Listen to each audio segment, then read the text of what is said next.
There's a fun fair in Kilsyth, but there's also serious business here. Would you like to help us try and save Banton and Queensburn post offices from closure?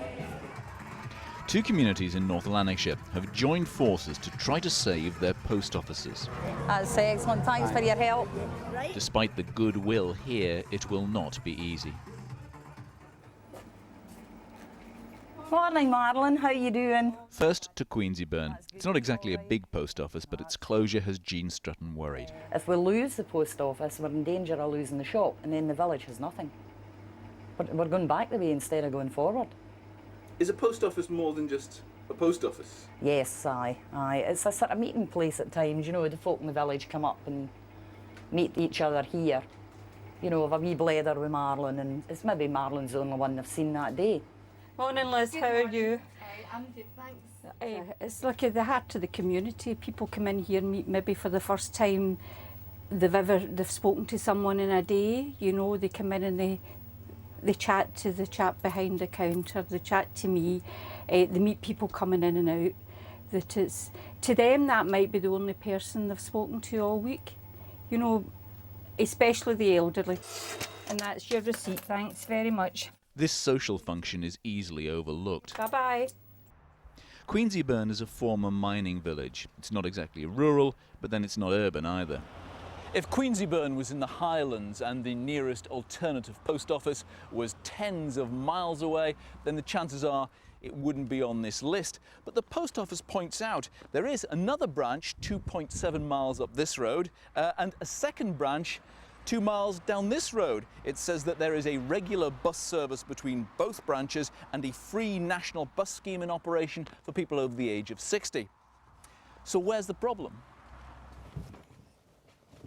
The answer is right here. John McWilliam would struggle to get to either. Oh, it's bad for me personally. And there are a lot of people in the village like me. He has great problems walking, but would rather tackle the stairs in Queensburn than the bus journey. By the time I leave here, go down to the bus stop, wait for my bus, and then go to Kilsyth and stand in the queue there, and then come out and get another bus. You're talking about an hour and a half to 2 hours.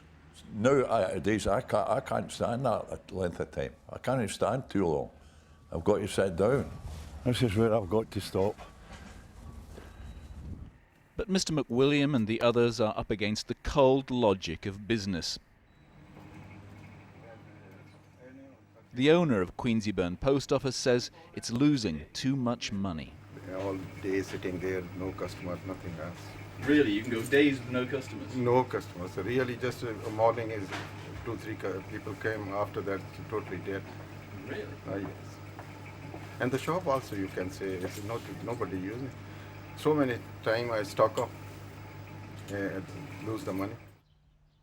The same threat of closure hangs over the nearby community of Banton. Indeed, it's happening across Scotland, with 40 more closures announced today in the northeast, Tayside and Fife. In this village, opposition is coordinated by George Bateman. The post office has told him many of its services are available online, but the computer is still a challenge. It's not everybody has a computer. And how do you learn? How's old people going to manage? And this village does have a fair amount of old people in its population, so I don't see that being an answer. This is a leafy area, just the sort of place where opposition parties are trying to make post office closures a political issue. So Banton and Queensburn community councils are meeting together. So tonight, what we want to do is to get a strategy put in place as to how we campaign to fight this. They're being helped by their Labour MSP Kathy Peaty, and they plan more petitions and letters. The post office leaflets say it's just consulting about which branches to shut. The big decision was the government's. The government has decided that up to 2,500 post office branches across the UK will close. This local consultation will not change the government decision, it says. But it might change the way some people vote, even a Labour Party member. Would it change the way I vote? I think it could. Yes, it could. That's quite a serious issue, isn't it, really? Yeah. Oh, yeah. Do you think they might have underestimated people's feelings? Oh, I think on so. this? I think so. I think so. I've no doubt about it. They are underestimating people. That's great. Thanks for your help. Thank you. But do enough people feel the same? These communities will continue to petition and campaign, but as things stand, a lot of Scotland's post offices will close.